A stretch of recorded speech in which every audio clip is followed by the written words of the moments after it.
Hi everyone, this is Mihaela with Hey Stella Podcast, episode 58. I cannot believe it's 58 episode. The reason why I'm going to go into a different voice than the one I usually speak in is because I am going to do today's episode on the actress, not the Duchess, the actress, Meghan Markle, and her podcast, Archetypes. I'm not going to focus on the subject matters that she brings to her episodes because I think it's completely nonsense. And I think she's looking for subjects to bring up and to dig out because she doesn't have anything to say that's actually happening in the present moment. So she's going back to movies from 20 years ago that I am sure she would have given anything to be cast in, to complain about the roles of the women and the stereotyping. But I'm not going to focus on any of that. But I'm going to focus on Meghan Markle as the actress, more specifically, the bad actress. I'll just take bits and pieces from varied episodes that she's actually done so far, and we will talk about the acting and how badly she does it. You know, I always thought that if she actually was smart enough to know what she needs to work on, if she were smart enough to know what she doesn't know, she could actually come up with something that will be of importance. And she wouldn't have to depend on all these negative stories about other people and putting the royal family down and play the victim. One of the most important things as an actor that we learn is that if you play the victim, nobody's going to be interested in watching you. People don't like to see victims because guess what? In everyday life, we as people do not play victims, because if we play victims, that equals to us giving up on life. It equals to us giving up on our dream. It equals to us giving up on getting out of bed and going about your day and trying to do the best that you can as a human being. So why would audiences who are people enjoy having characters who play victims? Nobody wants to see victims. The hope that the characters hold on until the end of the script, the hope that we as people hold on until the end of our script, of our life, is what captivates and engages audiences. How does she not know that? She doesn't know that because she's not going to take lessons in acting, which is what she is, which is what she did before she became a duchess, but she did it badly. Most actors who are great, who have gotten to the level in their career as actors, know these things, and they continue to improve themselves. They continue to work in training their knowledge, their physical body, their inner life, their souls, their hearts, to be able to maintain the greatness as actors. Being great as actors doesn't happen overnight, and it doesn't happen when you achieve at one time in one role. You have to continue working to stay great. You have to continue to do the work. It is a process that's ongoing. It doesn't stop. So instead of her focusing on all these digging out of the grave victim words that she associates herself with, which doesn't make any sense. She's so far removed from reality. She could use the tools of the acting by acknowledging that she's not a great actress. If she were to acknowledge that she's not a great actress, the next step would be, what do I need to do? Now I'm the Duchess. I don't want to be called the Duchess, but do call me the Duchess. The hypocrisy and the pretend of one thing and then the action of what she does to be another thing is not accepted as a great actor. Great actors must be honest and must reveal the things that they're not quite 100% with. They have to accept that to be able to then work on those as people and then as characters. If you consider yourself to be all perfect, knowledgeable of everything, that character becomes a one-dimensional character, because nobody on this planet is 100% know-it-all all the time. So archetypes. I'm doing her voice right now, which in any acting class or on the stage of the actor studio, if I was to go in and work on that stage and I would start with my voice, being at the same level of, I have such an effective voice. I have such a voice that's going to produce some sort of sexiness to it. And I am trying to use it in a way that's going to make me sound like I'm kind and polite. They would stop me and they would say, what happened to your throat? Are you having problems this morning? Do you need some tea? Do you need something? Do you need to do a gargle with water and salt? What are you doing? That's not the way you talk. What are you talking like that for? And it's not like she's doing that because she trained to do it for a character. She's not even doing that. So the choice is not made for the right reasons. It would be different if I were to play on a character, and after doing a lot of study on the character, and I would do a lot of analysis on the script, I would probably try to do a different voice for the character, but I would have worked on why I'm doing that. I would have gone back to the background of the story of the character, to why she's speaking the way that I would change my voice to be speaking in.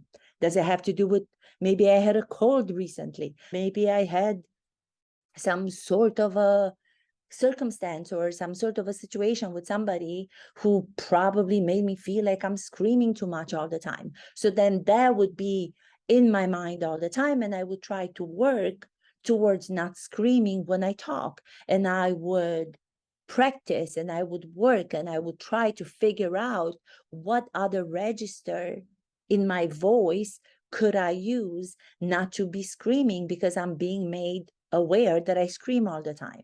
But it would be something that I have reached. It would be a conclusion that I've had to work on. You can't just come with a general way of talking where I'm whispering, but at the same time I'm projecting because I want to be heard and I want to be talking as if I were an actress.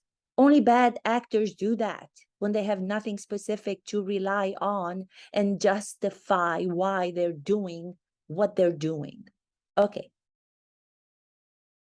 What was that all about? I'm going to look at all these words that I'm going to be using in my podcast, and I'm going to tell you the definition of what that is. Not only am I going to do that, but I'm going to warn you that this is going to be very sensitive.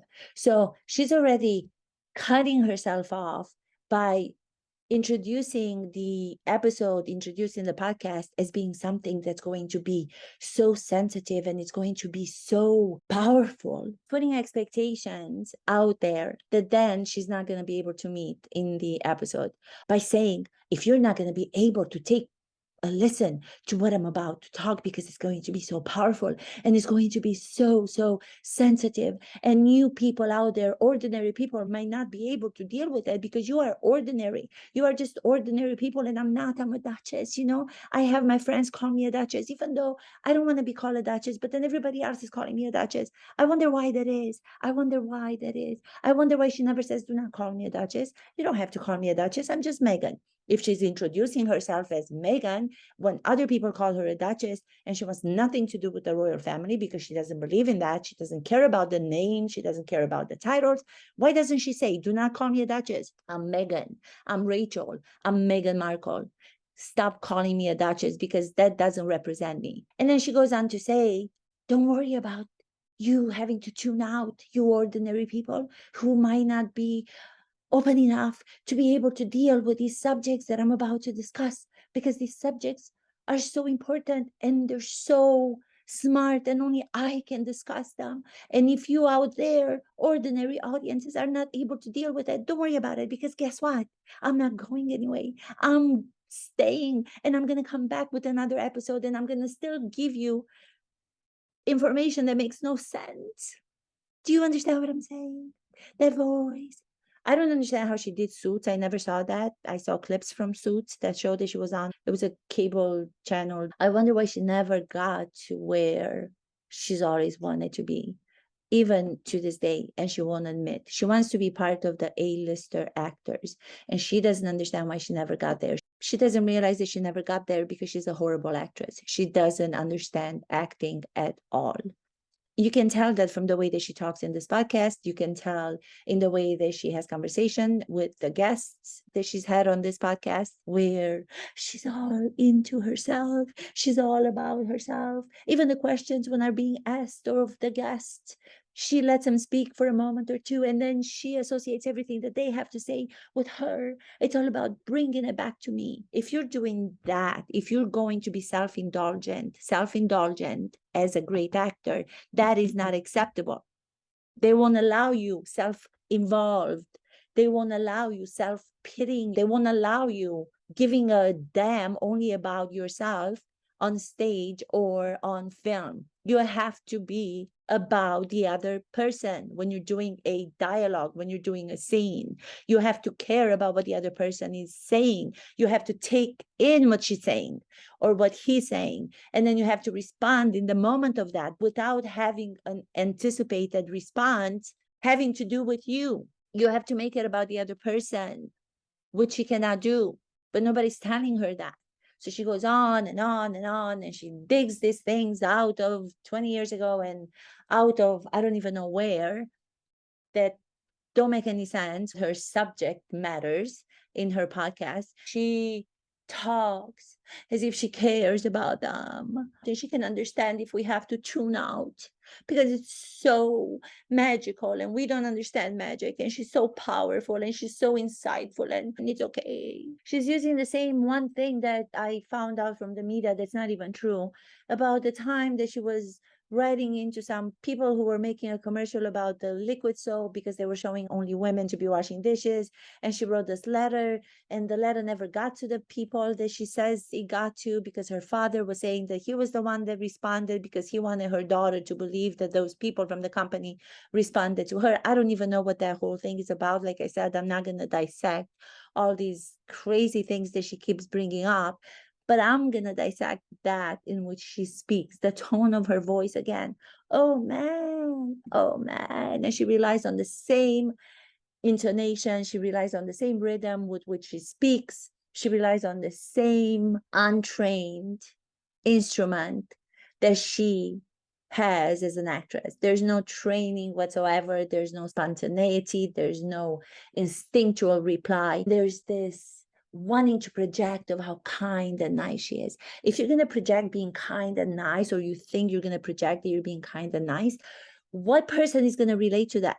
We already see from your actions that you're not that person. So you're contradicting who you are as a person from what you say to what you do with your actions. I'm going to turn off the film. I'm going to walk out of the audience because that is pretend. Pretend is everything that acting is not. So when I hear all these people associate her with being an actress, or when I hear people associate her with she's playing an act, I just want to pull my hair out. I want to pull my hair out because you do not give her that association. She doesn't deserve to be associated with playing an act. When you're playing an act, when you're acting, the real acting that most people don't seem to understand is demanding of the person, of the human being, of the actor, to be honest with the things that she might not want to be honest about her, about who she is, with accepting the flaws, with accepting the challenges, and then getting to work to try to overcome them. You can't just talk about the flaws of other people. You can't just talk about what other people don't know, and you know it all, know everything, and call yourself to be doing an act. She's not acting. She's not acting. So stop saying she's doing an act. She's not. So we got it. And you reached out to the great, powerful people. Why does she say, I reached out to the most powerful people? Because she's always wanting to get to be in the same circle with the powerful people, but she doesn't know how to go about it. Instead of focusing on her acting, which is what she wanted to do from when she was a young girl, from what I understand, because her father was in the business of entertainment, instead of focusing on what she needed to do to actually become an actress, powerful people. And then she mentions blah, blah, blah, blah, blah, blah, Gloria Allred. How many times are you going to describe that event from your childhood? That's me. That is me from my childhood. Oh, guess what, people? You know what? I, Mihaela, also got in touch with Gloria Allred. But guess what? I've never talked about it on my podcast before. What if I start talking about reaching out to those famous people, and one of them, the most famous lawyer in the universe, Gloria Allred? I should tell you my story about that, and I will convince you that it's actually much more powerful than what she talks about to have done about a stupid commercial of soap detergent. Did you ever hear me talk about, yes, I reached out to Gloria Allred, and guess what? She responded to me. And I did something that was actually so much ahead of its time, but I never talk about it because I don't have to talk about it. I talk about it, and I sometimes maybe I have to reveal that I did something that was difficult for anybody else to think that it's possible. So I reveal it with people that I know in my life. I tell people who are my loved ones, but I never go on to speak about that same thing over and over again. So, oh, if you didn't know who that was, the way she says it, that was my little version of myself. And I knew I was smarter than all of you, to know to write to those people.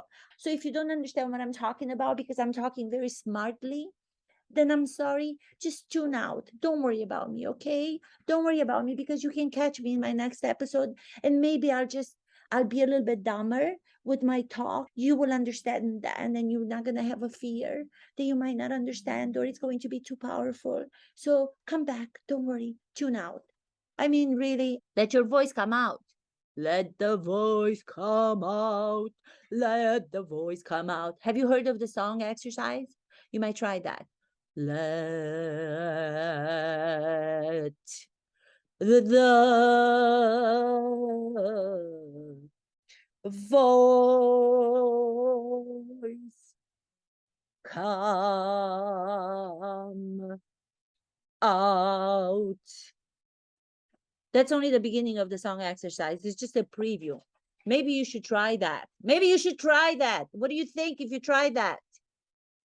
And raise your voice if you have to raise your voice. When there's somebody that's probably getting on your nerves, the same way that you react with your actions, and you become really angry and you start to put those people down, what happened to that part of you in the podcast? We've already seen it. So you trying to keep it somewhere in the background as if you're all perfection, all this mighty person, is not credible. We don't believe you. Serena Williams is actually going against what Meghan Markle is trying to portray in this segment. She's saying to her, let's listen to some of the men and how they are allowed to behave on the tennis court. Do you mind hearing it? And then they play that whole thing, which is funny. Serena Williams comes back and she's actually laughing. She goes, well, it's actually kind of okay to hear that because it makes it more exciting for people to have real emotions in the moment. So she's even discounting that, which Meghan Markle is attempting to prove that, oh my God, that was so traumatic. And talk in such a way, expressing their emotions. Why aren't they just pretending to be one way? They should just pretend to be like me and use voices that are very soft. Even that, which she's trying to prove in this moment, it's not even coming out the way that she wants it to be, because Serena Williams is being a human being. That's really funny. So Meghan doesn't even know what to say. Can you imagine? Can you imagine what would have happened if you did that? Can you imagine? She's still trying to make this traumatic moment that's not traumatic. She's trying to emphasize something that there's no need to be emphasized, because she's trying to get again to the victimhood of what women are in the sport of tennis right now. And even her best friend, who's there to do her podcast and to help her out, is laughing at the playback that Meghan has prepared of the men expressing themselves and just allowing their fears and frustrations to come out without hitting anyone. They're not hurting anyone by doing that. It would be a different thing if you're doing something that's hurtful to another person.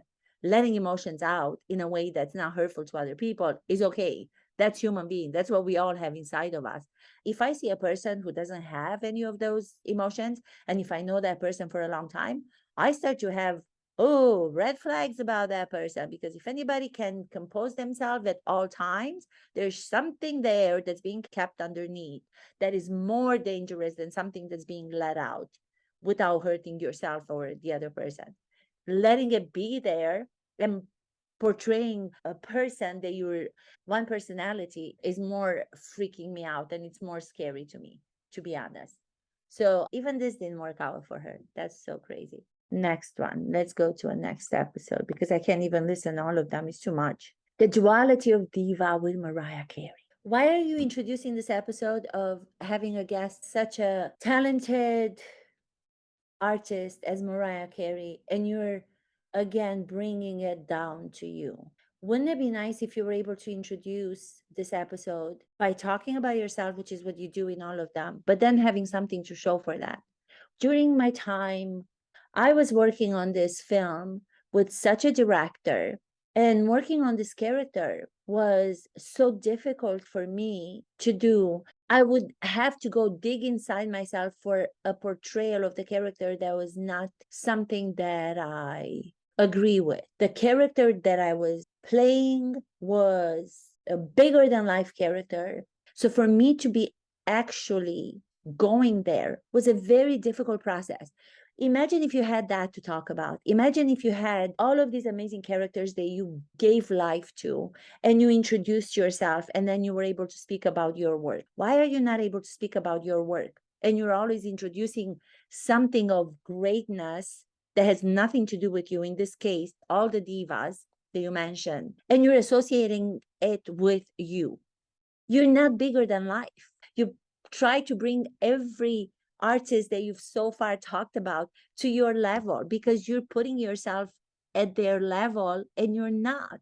Acting requires of you not to be a pretend act, as so many people are misunderstanding.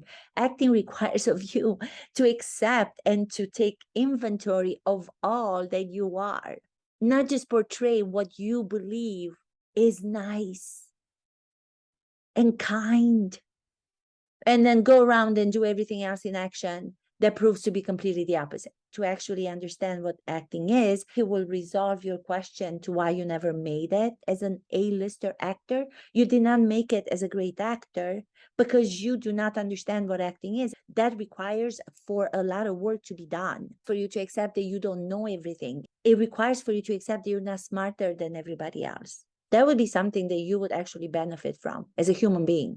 And people would then start to like you because then they would be able to identify with you. They would be able to identify with a person who's humble, at the same time going to achieve great things. But if you don't start from a place where you know that overcoming obstacles and achieving great things is something done by not being a victim, but by holding on hope. Don't associate Meghan with acting. She's pretending. If you stay on the pretend path, you will never get to the truth of what you want to achieve. It's impossible. Again, she's predicting that what she's going to say is going to be of such importance. She's actually making it so much worse for herself because she's putting out there these preconceived ideas of how she has to go into the next segment, into the next beat, which the audiences go, oh my God, is she going to say something remarkable? And then you say nothing that's remarkable. So you're making it more difficult to even have an okay episode. Why don't you just say it in a normal voice and then let the audience make their own mind of what they believe it to be? Let them feel. If I were to predict, if I were to go on stage, if anybody were to go on stage, the actors that I'm working with, talking from an acting coach perspective, and if somebody came on and they said, oh my God, this is going to be so embarrassing for me to say, I would be like, what are you doing? Why is it going to be so embarrassing to say? Tell me why. Why is it so shameful for you to say? There's other things that you should be ashamed of, but not that. You should be ashamed of the fact that you're saying one thing and you're doing other things, and you're trying to pretend that you are something that you're not. That's something that you should be ashamed of. This is such a general podcast. I cannot believe it. Well, I can't believe it that she's doing it, that she's getting attention with it. Negative mostly, but she's also getting this platform because she finally went and she did the one thing that she knew how to do. And I wish that she would accept it by saying, I needed to find somebody that was going to raise me to the next level, which that outside helper was going to be someone who's already on a different platform. And who better to go after than a prince?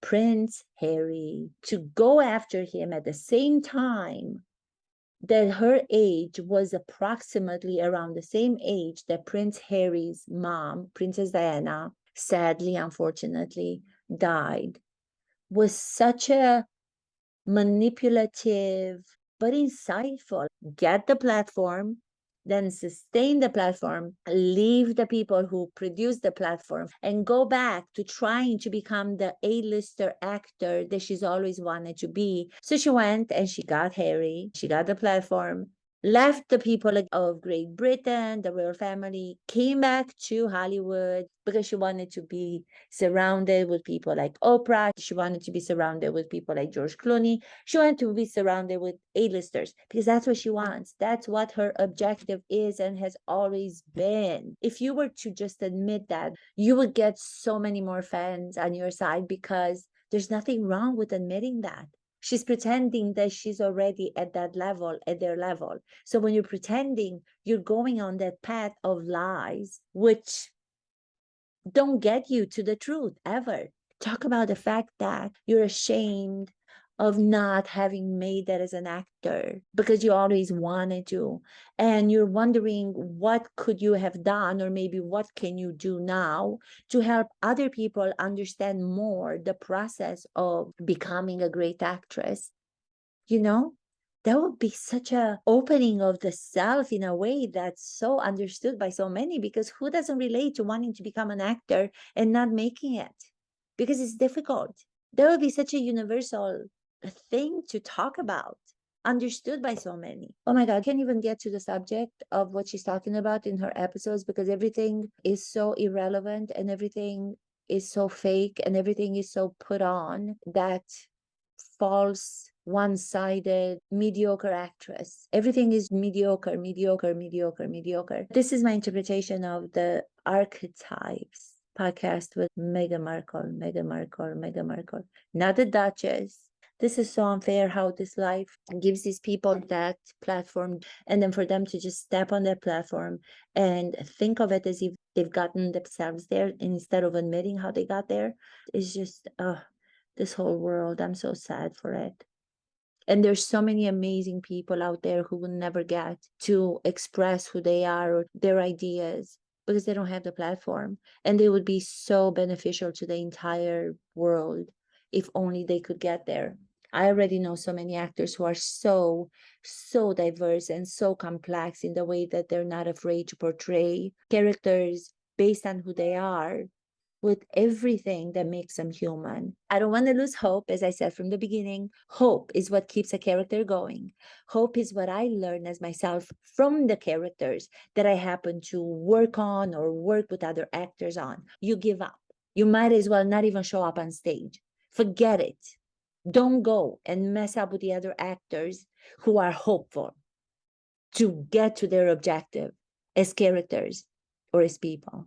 Hope is what gives characters the light that we all look up to on the big screen and identify with, even when we lose it for a second as the audience, but we are looking at them and then we start to want to get back to that hope that they have. Hope instead of victimhood. Thank you everyone so much. Kisses. Mwah.